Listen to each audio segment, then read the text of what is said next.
Hello everyone, welcome to Power Electronics. In this session, we will start with a new series for discussing the controlled rectifiers.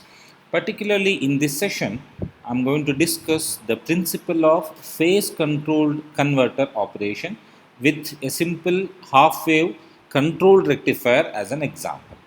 Now, before we directly go into that example, let us discuss what the controlled rectifiers mean and how come they are used instead of a diode rectifier. Right.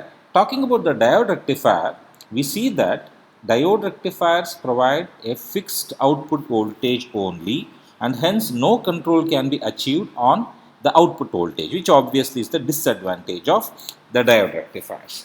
So, to obtain controlled output voltages, phase control thyristors are used instead of diodes.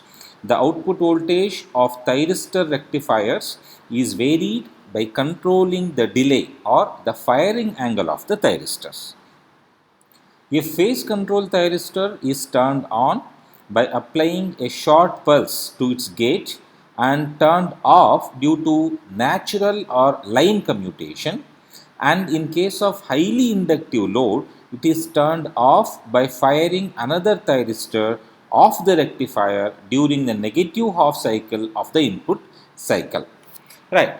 What is important here is that we are talking about rectifiers. Okay. So, as a rectifier converts AC to DC, thyristors which are used here most often when the load is resistive go into natural commutation. Whereas when the circuits are complex, you can use another thyristor or an auxiliary thyristor to turn off the main thyristor. These phase control rectifiers are simple and less expensive, and the efficiency of these rectifiers are in general above 95%. Since these rectifiers convert from AC to DC, these controlled rectifiers are also called AC to DC converters and are used extensively in industrial applications, especially in variable speed drives ranging from fractional horsepower to megawatt power level. The phase control converters can be classified into two types depending upon the input supply. The first category is the single phase converters, and the second category is the three phase converters. Each type can further be subdivided into a semi converter, a full converter, and a dual converter. A semi-converter is a one-quadrant converter and it has only one polarity of output voltage as well as current. A full converter is a two-quadrant converter and the polarity of its output voltage can be either positive or negative.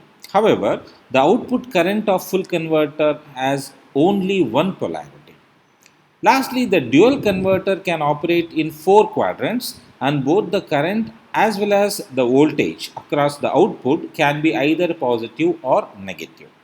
In some applications, the converters are connected in series to operate at higher voltages and to improve the input power factor. Right, so that is about the brief introduction to control rectifiers. With that, we'll start with the principle of phase controlled converter operation. Right. So, as you can see, you're looking at a simple half wave controlled rectifier with a resistive load. Right. So, we'll consider this resistive load for the illustration of the principle of phase control. Let us start with the operation of the circuit. During the positive half cycle of the input voltage, the thyristor anode is positive with respect to its cathode, and therefore the thyristor is said to be forward biased. When the thyristor T1 is fired, let us say at omega T is equals to pi, the thyristor T1 conducts and the input voltage appears across the load. Let us look into that. This is the waveforms for the thyristor control rectifier here. Now this is varies alpha. Now when the thyristor is triggered at omega T is equals to alpha, the thyristor will start to conduct and a load voltage will appear. So is the load current. Load current is given by load voltage divided by the load itself, which is R. So remember, the thyristor is triggered at omega t is equals to alpha here. Right. When the input voltage starts to be negative at omega t is equals to pi, which occurs at the beginning of the negative off cycle, the thyristor anode will then become negative with respect to its cathode, and therefore the thyristor T1 is said to be reverse biased and it is turned off. The time after the input voltage starts to go positive until the thyristor is fired at omega t is equals to alpha is called the delay or firing angle alpha. Come back here. So from 0 till alpha, this is actually is called as the delay angle or the firing angle of the thyristor. Now here the diagram B shows the region of converter operation where the output voltage and current have only one polarity. Now this we say because in the operation of the circuit, we will always find the output voltage and current to have only one particular polarities across the load. It will not change. Therefore, this becomes a single quadrant operation circuitry. This type of converter is not normally used in industrial applications because it has very high ripple content and low ripple frequency. So because of this disadvantage, most of the time this particular power converter is avoided. Now coming back to the waveforms once again, what is to be noted here is this is a half wave phase control rectifier. Therefore, only during the positive off cycle of the input supply, the thyristor will conduct and there will be a load voltage. In the negative off cycle of the input supply, thyristor will never conduct because its anode will then be negative with respect to its cathode, and therefore the load voltage is always 0. That you can see here as well. So in the negative half cycle of the input supply, the load voltage is always 0. So will be the load current. Now, when the thyristor is open, the voltage across its anode to cathode will be equal to that of the supply. Therefore, in the negative half cycle of the input supply, the voltage across the thyristor is equal to that of the supply. That is what is depicted here. So, in the negative half cycle, the voltage across the thyristor is equal to that of the supply. Now, however, in the positive half cycle, it should be noted, the moment the thyristor turns on, the load voltage will appear, and the voltage across the thyristor when it turns on will be ideally 0. Practically, it is equal to the ohmic drop, which is equal to the threshold voltage of the device. Right. So, till the thyristor is open, in the sense when it is not conducting, as we know, the thyristor voltage is equal to the supply voltage. So, from 0 to alpha, the voltage across the thyristor is equal to that of the supply. Ideally, practically it will be lesser than or lesser by the threshold voltage. And the moment the thyristor starts to conduct, the voltage across the load will follow that of the input, and the voltage across the thyristor itself will become ideally 0. Now coming to the practical and mathematical aspects, if Fs is the frequency of input supply, the lowest frequency of output ripple voltage then will also be Fs. Further, since we are talking about input and input is given by Vm sin omega t, Vm is the maximum input voltage, right? So, if Vm is the peak input voltage, the average output voltage for this particular circuitry is found from. To find the average output voltage, all I have to do is to consider one full cycle of the input supply, right? And I have to check what is the output voltage waveform and apply integration to all those values across which the output is non-zero, right? In this particular diagram, we look at that the output voltage is only non-zero between alpha till pi. So, we will only have to apply the integration between alpha to pi. So, the limits of integration can then be alpha till pi, right? Since we are taking for one full cycle, which is 0 to 2 pi, the equation then will be 1 divided by 2 pi, integration of the limits are alpha to pi. What we are integrating, since when the thyristor conducts, the load voltage equals to that of the supply, you are integrating nothing but supply. So, that is what I am writing here, Vm sin omega t with respect to what? Quite obviously, look at the x-axis omega t. So, therefore, with respect to d omega t. Right. Vm is constant, so I will take it outside, Vm by 2 pi multiplied by integration of sine is minus cos. So minus of cos omega t to the limits alpha till pi. So now I apply the limits and try to simplify, and I will get the average output voltage as Vm by 2 pi into 1 plus cos alpha.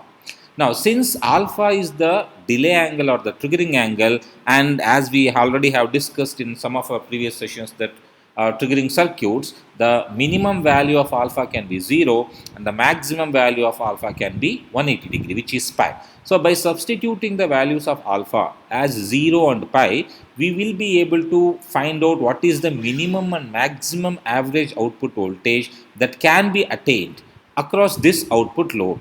So, that is what we have calculated here. So, VDC can be varied from, by supplying alpha is equals to 0, we will get Vm by pi, and by applying alpha is equals to pi, we will get VDC is equals to 0. You can just cross verify that cos of 0 is 1. So, Vm by 2 pi into 1 plus 1 will be simply Vm by pi. Now, when cos of pi is taken, cos pi is minus 1. So, this quantity gets cancelled and becomes 0, and therefore, the whole multiplication becomes 0. So, this is about the average output voltage across the load R. Now, continuing, the average output voltage becomes maximum when alpha is equals to 0, and the maximum voltage is determined or denoted as VDM. Okay, and VDM is Vm by pi. We already have stated this here. When alpha was 0, what was the output voltage? Vm by pi, which was the maximum itself. So that is what we have stated. The average output voltage is attained at alpha is equals to 0, and this is denoted as VDM.